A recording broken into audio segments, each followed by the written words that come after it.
Le Seigneur soit avec vous. Évangile de Jésus-Christ selon saint Jean.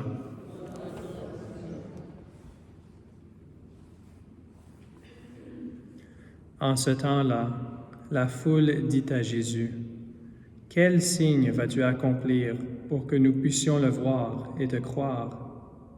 Quelle œuvre vas-tu faire? Au désert, nos pères ont mangé la manne. Comme dit l'Écriture, il leur a donné à manger le pain venu du ciel. » Jésus leur répondit, « Amen, amen, je vous le dis, ce n'est pas Moïse qui vous a donné le pain venu du ciel. C'est mon Père qui vous donne le vrai pain venu du ciel. Car le pain de Dieu, c'est celui qui descend du ciel et qui donne la vie au monde. » Ils lui dirent alors, « Seigneur, donne-nous toujours de ce pain-là. » Jésus leur répondit, « Moi, je suis le pain de la vie. Celui qui vient à moi n'aura jamais faim. Celui qui croit en moi n'aura jamais soif. » Acclamons la parole de Dieu.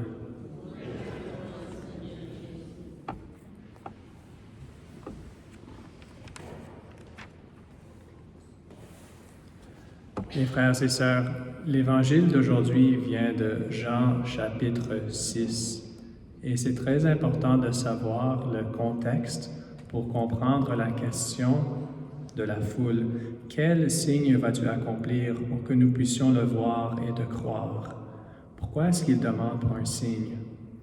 D'abord, Jean chapitre 6, ça commence avec une grande foule qui vient voir Jésus. Il vient d'entendre les miracles qu'il a performés à Jérusalem. Il a purifié le temple, il a enseigné les gens. Alors une grande foule vient le voir. Et Jésus a compassion parce qu'ils n'ont rien à manger. Il leur multiplie le pain. Alors il voit cela. Ensuite, les disciples vont d'un bord du lac jusqu'à l'autre dans le bateau.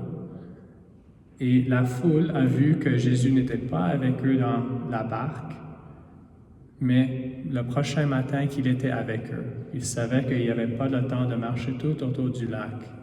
Ils avaient vu un deuxième signe miraculeux. Ils ont entendu de ce qu'il a fait. Ils ont vu et mangé le pain. Ils ont constaté qu'il s'est déplacé d'un bord du lac à l'autre sans se rendre dans un bateau.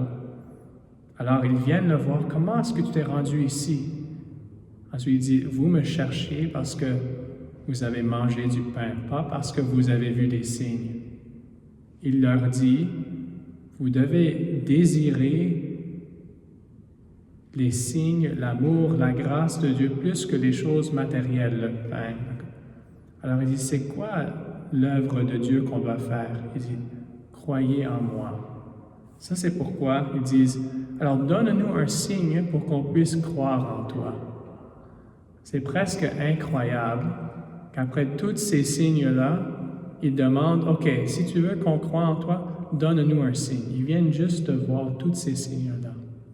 Alors, si on peut se poser pourquoi est-ce que ce groupe-là a tellement de difficultés à croire en Jésus, ils veulent voir des signes, je crois que la seule réponse, c'est la nature humaine. C'est pas vraiment juste parce que ce groupe-là, à ce temps dans l'histoire, dans cette place, ils avaient de la difficulté à croire. Ça fait partie de notre nature qu'à chaque différente circonstance de notre vie, on se trouve presque dans une nouvelle situation et on a une raison pour ne pas croire en Dieu, pour douter sa présence. Si on se base sur notre nature, chaque jour, on va voir, « Ah, j'ai jamais fait face à ce problème-là, dans cette place, avec ces personnes. Je ne sais pas si Dieu va m'abandonner, il va être là pour moi. Je ne sais pas s'il m'a abandonné. » Combien de fois, nous, on a vu des miracles de Dieu dans notre vie, et chaque fois qu'il y a une difficulté, on se pose, « Ah, je ne sais pas si Dieu va être là pour moi. Peut-être il m'a abandonné. Peut-être il est fâché. Peut-être il ne va pas me... » C'est notre nature humaine.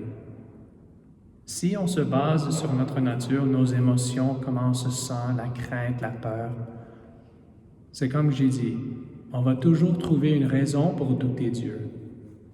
Alors la leçon, c'est que la nature de la confiance, c'est que c'est un acte de notre volonté. C'est une décision que l'on prend. C'est pas notre émotion, comment on se sent. Si je me sens tout chaleureux et doux, alors mais j'ai confiance en Dieu. La confiance, c'est une décision que l'on prend. Je crois que Jésus va être là pour moi parce qu'il a toujours été là pour moi. Il ne m'a jamais abandonné. Alors je fais maintenant une décision dans cette situation. Je ne vois pas qu'est-ce qui va arriver, mais je décide de croire en lui, d'avoir confiance en lui. Alors la confiance, c'est une décision que l'on prend. Je vous encourage dans toutes les nouvelles situations de votre vie où vous avez un peu peur de qu'est-ce qui va arriver, je ne sais pas, comment est-ce que ça va se passer, peut-être le travail, la maison, la famille, toutes les choses. Si vous vous basez sur votre nature, vous allez toujours douter. C'est pas qu'il y a des personnes qui croient mieux, il y a des personnes qui doutent. Non, c'est notre nature d'avoir toujours peur. Mais Jésus nous invite à décider de croire en lui, de faire cet acte de confiance. On peut aujourd'hui, durant cette messe, apporter à l'Eucharistie toutes les choses dans notre cœur que l'on doute et dire, Jésus, par la grâce de ton Esprit aujourd'hui, je les remets dans tes mains et je décide de croire en ta bonté, que tu vas me donner dont j'ai besoin pour te suivre, d'avoir cette grâce d'être ton bien-aimé. Demandons à Jésus son esprit durant l'Eucharistie pour faire cet acte. Et rappelons-nous de choisir, de décider de croire en Jésus et pas laisser toutes les vagues de notre vie nous emporter d'une situation à l'autre et toujours douter. Aujourd'hui, on peut faire cette décision durant la Sainte Messe. Amen.